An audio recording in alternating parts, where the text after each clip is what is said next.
ఇది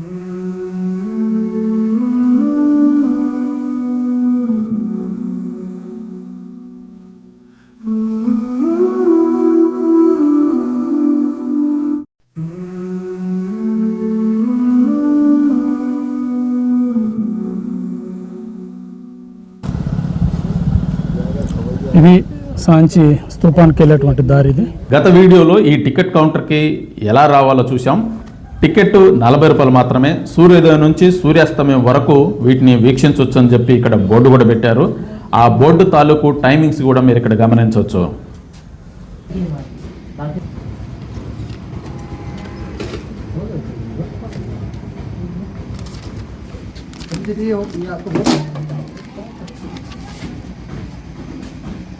hi, my name is Ramesh. You are watching insights decoded YouTube channel.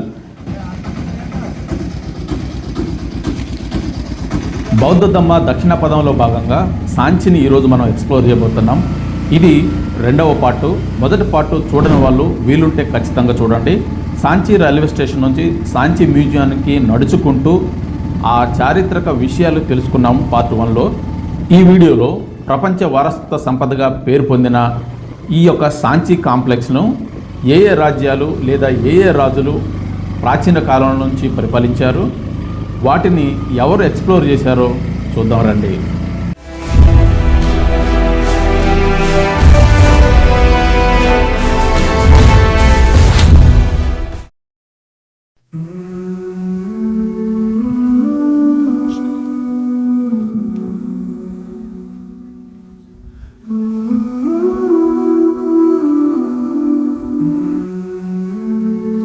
Hi, మనం ఇప్పుడు సాంచి బౌద్ధ కాంప్లెక్స్లో ఉన్నాం. మనం ఇవి చాలా అద్భుతమైనటువంటి నిర్మాణాలు.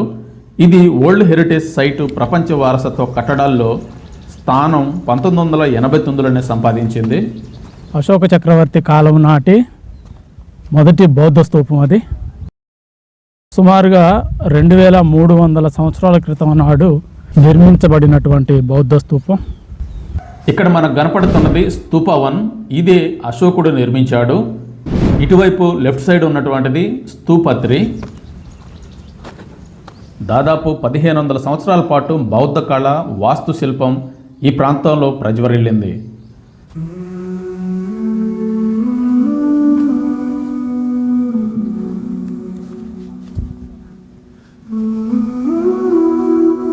అసలు ఇదంతా ఎక్కడ మొదలైందో తెలుసుకోవాలంటే మనం అశోక చక్రవర్తి పాలనా కాలానికి వెళ్లాల్సిందే.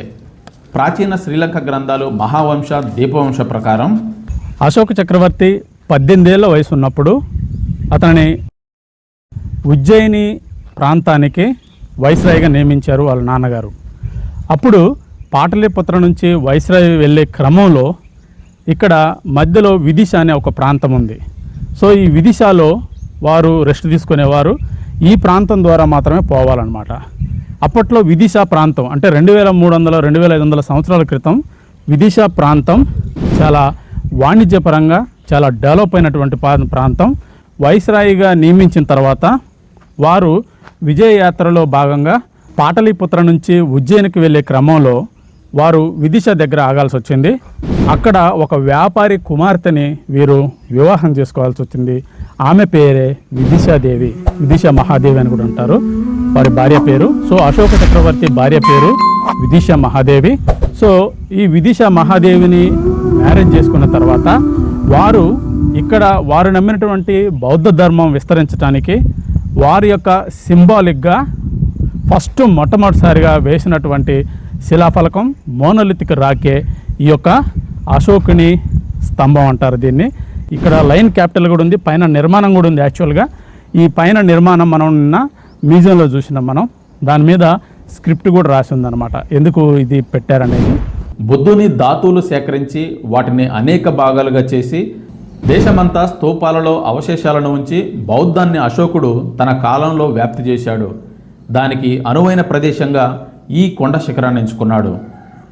విదిశ పట్టణం కూడా ఇక్కడ సాంచికి 10 కిలోమీటర్ల దూరంలో ఉంది. వీలుంటే మనం రికార్డ్ చేద్దాం.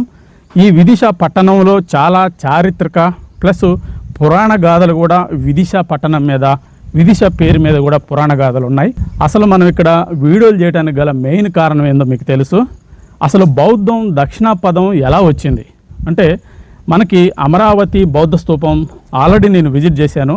కానీ ఎందుకో నాకు కొంచెం అక్కడ ఎక్స్ప్లోర్ చేయాలనంటే ముందు అసలు అది ఎండ్ పాయింట్ అని నేను తెలుసుకున్నాను. నేను దక్షిణాపదానికి బౌద్ధ ధమ్మ విస్తరణ ఇక్కడ సాంచి నుంచే మొదలైందని చెప్పి ఎంతోమంది చరిత్రకారులు భావిస్తున్నారు. కాబట్టి సాంచి నుంచి అమరావతికి ఉన్నటువంటి అనేక స్తూపాల నిర్మాణాన్ని మనం విజిట్ చేద్దాం, వాటిని ఎక్స్ప్లోర్ చేద్దాం.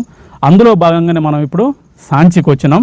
సో ఇక్కడ ఏంటంటే, మనం గత వీడియోలో చూసినాం, మనం అశోక చక్రవర్తి కుమార్తె కూడా శ్రీలంకకి బౌద్ధాన్ని విస్తరించడానికి వెళ్ళారని మనం తెలుసుకున్నాం. ఆ ప్రాసెస్లోనే వారి యొక్క కుమారుడు, అశోక చక్రవర్తి కుమారుడు మహేంద్రుడు ఇక్కడ నెల రోజుల పాటు ఆశ్రమంలో ఈ యొక్క విదిశాపట్నంలో ఉన్నట్టు మనకి తెలుస్తుంది. ఇక్కడ నెల రోజులు రెస్ట్ తీసుకున్న తర్వాత బౌద్ధం అనేది ఇక్కడ నుంచి అఫీషియల్గా దక్షిణానికి విస్తరించినట్లు మనకు తెలుస్తుంది. ఈ ప్రాంతానికి దగ్గరలోనే ఉన్న 2 నదులు బెట్వా మరియు బేస్ నదులు పూర్వకాలంలో నదీ పరివాహక ప్రాంతంలో వాణిజ్య మార్గాలు సులభతరం కావడం వలన విదిశ వ్యాపార వాణిజ్య కేంద్రంగా ఉండేది. ఇక్కడ మౌర్యులు మొదలుకొని, అంటే ఎస్పెషల్గా అశోక చక్రవర్తి మొదలుకొని వారి తర్వాత శుంగులు పరిపాలించారు. అదే సమయంలో శాతవాహనులు ఈ యొక్క బౌద్ధ స్తూపానికి తోరణాలు కట్టించారు. మౌర్యుల కాలం తర్వాత వచ్చినటువంటి శుంగులు సుమారు సామాన్య శకం 2వ శతాబ్దంలో అశోకుడు నిర్మించిన ఈ మహాస్తూపాన్ని కొంత ఎక్స్టెండ్ చేశారు. కొన్ని నిర్మాణాలు కూడా ఇక్కడ చేశారు. అవేంటి అనేది మనం ముందు చూద్దాం. ఆ తర్వాత శాతవాహనులు ఇప్పుడు మనకు కనపడేటువంటి ఈ తోరణాలను కట్టించారు. ఈ మహాస్తూపానికి అలాగే 3వ స్తూపానికి కూడా శాతవాహనులు తోరణాలు కట్టించారు. ఉత్తర భారతదేశంలో ఏర్పడిన రాజకీయ సంక్షోభం వలన సిథియన్లు, పారదీయన్లు, కుషానులు కూడా ఆక్రమించి ఈ ప్రాంతాన్ని తర్వాత స్వాధీనం చేసుకున్నారు. ఫలితంగా నిర్మాణాత్మక కార్యకలాపాలు చాలా మందగించినాయి. వారి తర్వాత వచ్చిన క్షేత్రపాలులు కూడా ఈ సాంచి కాంప్లెక్స్ని పట్టించుకోలేదు. ఈ ప్రాంతంలో శిల్పకళా కార్యకలాపాలు మళ్ళీ గుప్తుల కాలంలోనే జరిగింది. మొదటి నుంచి కూడా విగ్రహాలు గుప్తులు ఈ సాంచి ప్రాంతానికి తీసుకొచ్చారు. అవి నిన్న మనం మ్యూజియంలో కూడా చూసినాం. గుప్తుల తదనంతరం పుణులు దండయాత్ర చేశారు. అనేక చిన్న రాజ్యాలు ఏర్పాటు చేశారు. ఆ తర్వాత హర్షవర్ధనుడు వచ్చిన తర్వాత ఈ యొక్క ఏరియాని, ఈ యొక్క ప్రాంతాన్ని చాలా వరకు వారు బౌద్ధ నిర్మాణాలను డెవలప్ చేశారు. హర్షవర్ధనుడు రాజకీయ ఐక్యత సాధించే వరకు కూడా ఇక్కడ ఎటువంటి కార్యకలాపాలు లేవు. హర్షవర్ధనుడు బౌద్ధాన్ని స్వీకరించడంతో పాటు సాంచిలో సామాన్య శకం 7-8వ శతాబ్దం వరకు కూడా బౌద్ధం ప్రజ్వరిల్లింది. బుద్ధుని విగ్రహాలు ఎక్కువ సంఖ్యలో ప్రతిష్ఠించడం కూడా హర్షవర్ధుని కాలంలోనే జరిగాయి. హర్షవర్ధుని మరణం తర్వాత ప్రతిహారులు రాజ్యాన్ని చేజెక్కించుకున్నారు. ఆ తర్వాత పరమార రాజులు వచ్చారు, కానీ ఎటువంటి ప్రభావం చూపించలేకపోయారు. అప్పటికే ఎన్నో మఠాలు, ఎన్నో దేవాలయాలు ఇక్కడ నిర్మించబడి ఉన్నాయి. అలా హర్షవర్ధనుడు తర్వాత కాలం నుంచి కూడా ఇది స్తబ్దంగా ఉండిపోయింది. ఎటువంటి నిర్మాణాలు లేవు. తర్వాత మళ్ళీ బ్రిటిష్ వాళ్ళు వచ్చిన తర్వాత 1818లో జనరల్ టేలర్ ఈ యొక్క శిథిలాలని ఐడెంటిఫై చేశారనమాట. సో ఇక్కడ స్తూప 1, స్తూప 2 అటువైపు ఉంది, స్తూప 3ని ఐడెంటిఫై చేశారు. అప్పుడు ఇక్కడ ఇదంతా కూడా చెత్తా చెదారంతో నిండిపోయి ఉన్నదనమాట. మొత్తం మట్టి, చెట్లు, పిచ్చి చెట్లు అన్నీ ఉన్నాయి. కాబట్టి వాళ్ళు పూర్తిగా ఇక్కడ అప్పుడు ఎక్స్ప్లోర్ చేయలేకపోయారు. ఓన్లీ 3 స్తూపాలు మాత్రమే కనుగొన్నారు. అప్పటికే గుప్త నిధుల వేటగాళ్ళు వీటిని చాలా వరకు ధ్వంసం చేశారు. ఇక్కడ ఎన్నో స్మారక చిహ్నాలను చిన్నభిన్నం చేశారు. ఆ తర్వాత 1822లో కెప్టెన్ జాన్సన్ మొట్టమొదటి స్తూప 1, అంటే ఈ స్తూప 1కి రిపేర్ చేసే క్రమంలో, అంటే ఈ స్తూప 1ని రీస్టోర్ చేసే క్రమంలో ఈస్ట్ గేట్ అన్నమాట ఇది. సో దీని ఆపోజిట్లో ఉన్నటువంటి వెస్ట్ గేట్ అనేది కొంత పగుళ్ళు ఏర్పడ్డది, కొంచెం రైలింగ్ కూడా కూలింది. తర్వాత స్తూప 2 కూడా పాక్షికంగా ధ్వంసం అయినట్టు మనకు తెలుస్తుంది. ఆ తర్వాత కాలంలో అలెగ్జాండర్ కనింగ్హామ్ కెప్టెన్ ఎఫ్సి మైస్తో కలిసి స్తూప 2, స్తూప 3ని తవ్వి కొన్ని అవశేషాలను కనుగొన్నారు. మళ్ళీ 1881 వరకు కూడా ఎటువంటి కార్యకలాపాలు నిర్వహించకపోవడం వలన మళ్ళీ గుప్త నిధుల వేటగాళ్ళు, స్థానికులు ఈ నిర్మాణాలను ధ్వంసం చేయడం, అందులో భాగంగానే స్థానిక జమీందారు అశోక పిల్లర్లోని భాగాలను తన సొంత పనులకు వాడాడు.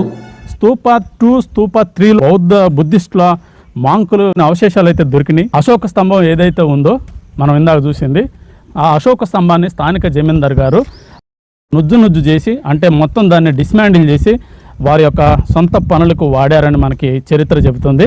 1881లో ఈ కాంప్లెక్స్లో ఉన్నటువంటి అన్ని శిథిలాలు తొలగించడానికి వారు పూనుకొన్నారు. అప్పుడు వారికి దగ్గరగా వీటిని క్లీన్ చేయడానికే ఈ చెట్లు నరికి ఇదంతా రీసెర్చ్ చేయడానికి ఒక మంచి ప్లేస్గా చేయడానికి వాళ్ళకి దగ్గరగా 3 సంవత్సరాలు పట్టింది. ఆ విధంగా 1881లో స్తూపా 1, స్తూపా 3 కూడా వెలుగులోకి వచ్చింది. 1912, 1919 మధ్యలో సర్ జాన్ మార్షల్ ఆధ్వర్యంలో వీటన్నిటిని కూడా రీకన్స్ట్రక్షన్ చేశారనమాట. వీరు నివసించిన బ్రిటిష్ కాలం నాటి ఇల్లుని గత వీడియోలో మనం చూసినాం. సాంచి స్తూపాలు, నిర్మాణాలు అన్నింటినీ అన్వేషించి తవ్వకాలు జరిపి పునరుద్ధరించి పరిరక్షించగలిగారు. సాంచి ప్రపంచ వారసత్వ సంపద లిస్టులో చేరిందంటే ఎక్కువగా వీరు చేసిన కృషి అని మనం చెప్పొచ్చు. 1936లో మహమ్మద్ హమీద్ స్తూపా 1, 2 మధ్య కొన్ని శిథిలాలను తవ్వి మానిస్ట్రేషన్ కూడా కనుగొన్నారు. ఈ విధంగా ఎంతోమంది శ్రమిస్తే కానీ దీని హోదా బయటపడలేదు. సో ఇది సాంచి స్తూపం యొక్క చరిత్ర. ఈ వీడియో నచ్చినట్లయితే లైక్ చేయండి, షేర్ చేయండి, సబ్స్క్రైబ్ చేయండి. మరో ఇంట్రెస్టింగ్ వీడియోతో పార్ట్ 3లో కలుసుకుందాం. Thanks for watching.